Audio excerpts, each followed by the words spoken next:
ராமநாதபுரம் தொகுதி நிலவரத்தை சொல்லுங்க சார். என்ன காரணத்தினால 2வது இடத்துக்கு வந்தார், அதை விவரத்தை சொல்லுங்க சார். தேனியில டிடிவி தோத்துருக்கிறாரு. ஏடிஎம்கே இல்ல, ராமநாதபுரத்துல ஓபிஎஸ் 2வது இடம் வந்திருக்கிறாரு, டிடிவி தோல்வி அடைஞ்சிருக்கிறாரு. அதிமுக ஒரு இடத்துல கூட இல்லாத ஒரு சூழ்நிலை வந்திருக்குது. இதற்கான காரணம் என்ன? நீங்க வந்து அதிமுகவின் முன்னாள் கொள்கை பரப்பு செயலாளர் என்பதால் அந்த உங்களுக்கு கள நிலவரம் தெரியும் என்பதால் தான் இந்த கேள்வி உங்கள்கிட்ட நான் கேட்கறேன். இந்த முன்னாள் கொள்கை பரப்பு செயலாளரை பண்ணிக்கிறீங்க நியாயமா? அப்புறம் அதாவது ஒரு பாடல் இருக்குல்ல, செஞ்சோற்று கடன் தீர்க்க சிறாத இடம் சேர்ந்து வஞ்சத்தில் விழுந்தானடி கர்ணா வஞ்சகன். உங்க பேர்ல வருது, உங்க பேரை சொல்ல. அந்த பாடல் முடிவுல 3 பேர் இருக்காங்க. இப்ப சொல்ல மாட்டாங்க, இன்னும் ஒரு வாரம் போட்டோம். நான் ஒருத்தன் தான் சொன்னேன் அன்னைக்கு. இன்னொரு தொலைக்காட்சியில இருந்து 1 to 1 எடுத்தாங்க. 5 மில்லியன் போயிருக்கு. 5 லட்சம் பேர் கிராஸ் பண்ணி பார்த்திருக்காங்க. ஆனா மொத்தமா மில்லியன் கணக்கில் பார்த்திருப்பாங்க எனக்கு தெரியும். நான் வேணா தேனியை விட்டு போறதுன்னு இந்த தலைவருக்கு சொன்னேன். என்னுடைய பேச்சு அவர் கேட்கல. அவர் வந்து அப்பதான் நான் சொன்னேன், என்னுடைய டைலாக்ல சொன்னேன், ஆண்டவன் சொல்றான் அருணாச்சலம் முடிக்கிறான், அண்ணாமலை சொல்றார் எங்க அண்ணன் முடிக்கிறார்னு சொன்னேன். அண்ணாமலை பேச்சை கேட்டுட்டு ராமநாதபுரத்துல போய் நின்னார். இன்னொருத்தர் இன்னொரு இடத்துல நின்னார். என்ன கெதி இருக்குன்னு பாத்தீங்களா? இன்னைக்கு தேவையாயிது நமக்கு. பெரிய சரிவு சார்.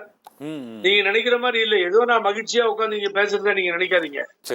இது வந்து 40ம் திமுர்ல எத்தனையோ தூரம் நீங்கள் நானும் டிஸ்கஸ் பண்ணிருக்கோம்.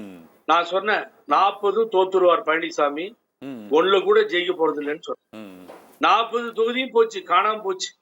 அதுல பிஜேபி பிரமாதமா 10% வாங்கிட்டு கொக்கரிக்கிறாங்க. பல இடத்துல 3வது இடத்துக்கு தள்ளப்பட்டிருக்கு அதிமுக. இப்படி ஒரு தலைவரும் அம்மாவும் வளர்த்து நம்ம பல நாள் இதை டிஸ்கஸ் பண்ணோம். இப்படிப்பட்ட ஒரு மாபெரும் இயக்கம் அழிக்க முடியாத இயக்கமாக இருக்கும் என்று, தன் மறைவிற்கு பின்னாலும் 100 ஆண்டு காலம் தழைத்தோங்கி நிற்கும் என்று சொன்னார்களே அந்த தாய், அதையெல்லாம் பொய்யாக்குகின்ற இடத்திலே இன்றைய தினம் பழனிசாமி நடத்தி சென்று கொண்டிருக்கின்றார். இன்னைக்கு பாருங்க 40 இடமும் போச்சுங்க, கம்ப்ளீட்டா காலி ஆயிடுச்சு. இந்த மாதிரி ஒரு சூழ்நிலை ஏற்பட்டிருக்கிறது. ஆகவே இது இணைந்தால்தான், ஒன்றாக சேர்ந்தால்தான் வழி பிறக்கும். ஒன்றுபட்டால் உண்டு வாழ்வு என்கின்ற சூழ்நிலை ஏற்பட்டுவிட்டு, இனி அக்கறை உள்ளவர்கள் ஒற்றுமையாக சேர்ந்து இந்த கட்சியையும் காப்பாற்ற வேண்டும், ஆட்சி அமைக்கவும் பாடுபட வேண்டும். மிகவும் சொல்ல ஒண்ணா துயரத்தில் அனைத்து இந்திய அண்ணா திராவிட முன்னேற்ற கழகத்துடைய தொண்டர்களும் நிர்வாகிகளும் இருக்கிறோம்.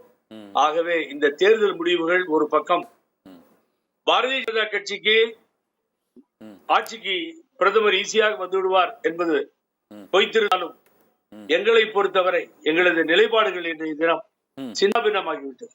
இந்த கட்சியை அழிக்க வேண்டும் என்று யார் துடிக்கிறார்களோ அவர்கள் ஓரளவிற்கு சமாதானமாக மகிழ்ச்சியாக இருப்பதால் தான் நான் பார்க்கிறேன். அவங்களுக்கு மடியில கணம், கண்ணன் வழியில பயம். எனக்கு ஒண்ணும் இல்ல, உங்களுக்கு ஒண்ணும் இல்ல, ஜாலியா பேசிட்டு இருக்கோம். ஆனா அதுக்கும் ஆப்போசிட்டாங்க மக்கள். மக்கள் போற்றத்தக்கவர்கள். மக்கள் தீர்ப்பு மகேசன் தீர்ப்பு.